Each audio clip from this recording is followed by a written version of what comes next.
Fala pessoal, tudo bem? Aqui é o Felipe Ruiz, eu sou sócio fundador do AGF e eu tô aqui hoje para participar do AGF Responde, aquele quadro que a gente responde perguntas que vocês mandam pela nossa caixinha do Instagram. Pergunta que chegou aqui do Rafa Zotto Oficial. Quais os principais pontos a se analisar para comprar uma ação? Olha, eu acho que, antes de mais nada, a gente dividiria entre dois grandes blocos, né? O qualitativo e o quantitativo. O qualitativo é o que vai te dizer se a empresa é boa, e o quantitativo é o que vai te dizer se ela está barata, né? Quando a gente olha se uma empresa ela é boa para ser investida, a gente vai pensar no setor de atuação dela, a gente vai pensar em quais são os administradores, qual a cultura dessa empresa, estratégia, se é uma empresa que possui um negócio perene ou não, quais as margens desse negócio, ou seja, ali tudo isso daqui a gente está definindo se aquele é um bom negócio de se investir. Acontece que na Bolsa existem muitos bons negócios que não estão cotados a preços atrativos, né? Então a gente vai para aquele outro bloco, que é o bloco do quantitativo.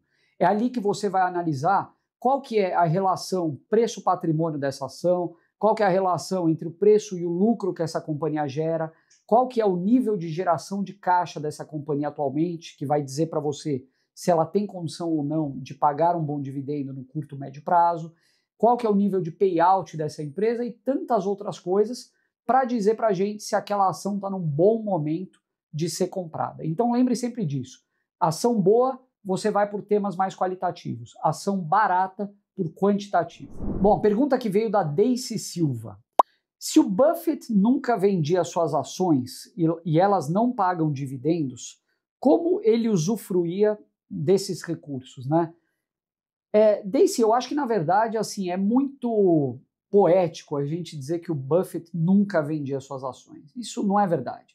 Se você for olhar historicamente, ele teve uma postura muito voltada ao buy and hold, ou seja, comprou boas ações e foi acumulando ao longo do tempo, mas não necessariamente ele não vendeu. Você também não precisa necessariamente vender a sua posição inteira para usufruir de um recurso. Então, se uma determinada ação chegou num preço que você considera satisfatório, mas você ao mesmo tempo não quer perder o dividendo que essa ação está pagando, você pode vender um pedaço, você pode trocar por alguma outra ação que oferece um yield melhor, você poderia eventualmente se desfazer dessa posição, guardar o recurso em caixa para aportar depois, algo que eu não gosto e não costumo fazer. Mas assim, existem várias alternativas.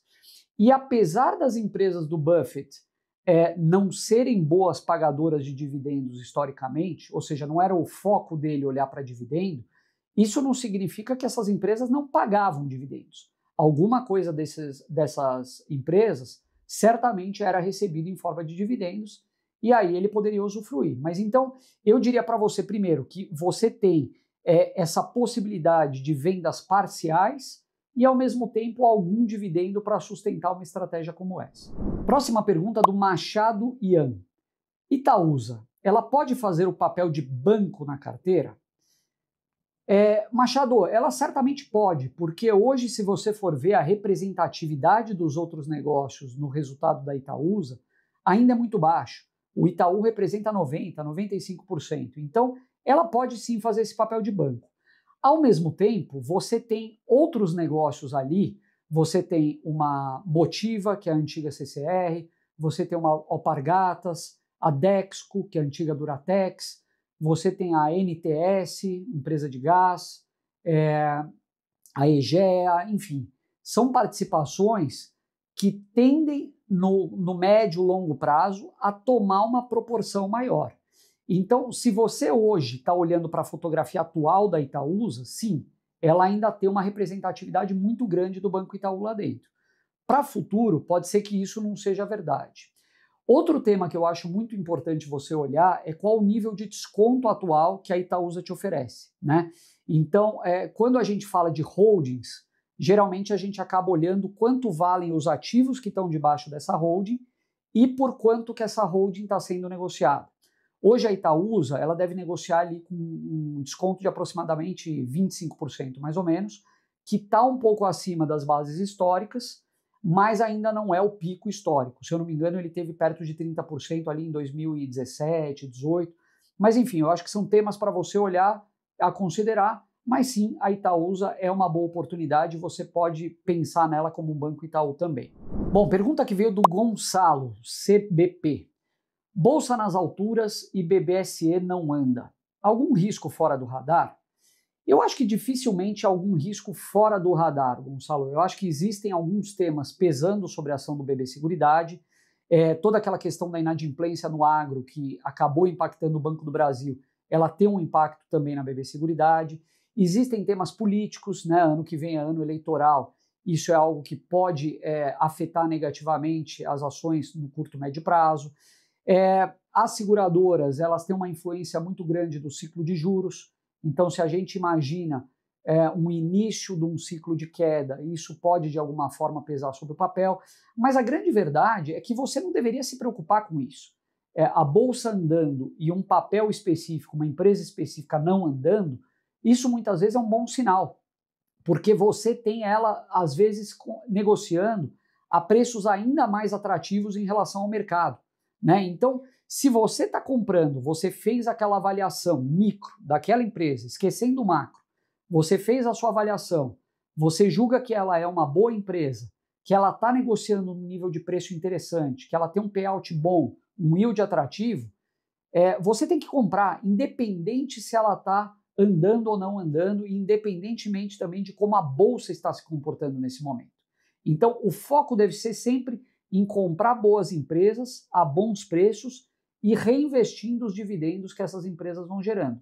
Se a bolsa está andando, problema nenhum. Você pode pegar o dividendo de outra empresa que está te gerando e comprar essa empresa que ficou para trás, largada, esquecida, ou às vezes penalizada por temas que não fazem tanto sentido no momento, tá bom? Bom, próxima pergunta, ela veio do Paulo Vale F. Boa tarde, Itaúsa ou Itub3? Itaúsa 4 ou Itub3 para aportar no atual momento, para guardar para longo prazo? Paulo, eu acho que isso é uma opinião muito particular. A Itaúsa hoje, né, ela ainda tem uma representatividade muito grande do Banco Itaú, então, assim, você está praticamente comprando Itaú no momento que você está comprando Itaúsa, com desconto de holding ainda.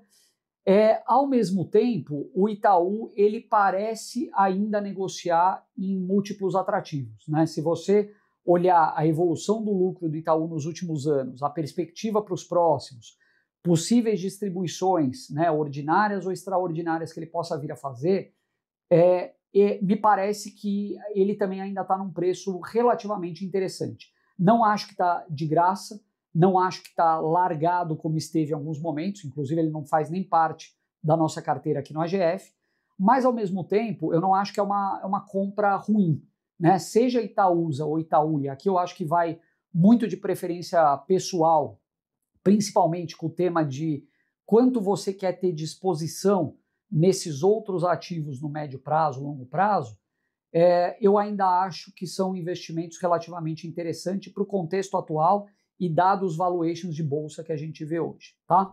Bom, pessoal, é isso aí. Espero que vocês tenham gostado e a gente se vê no próximo AGF Responde. Valeu!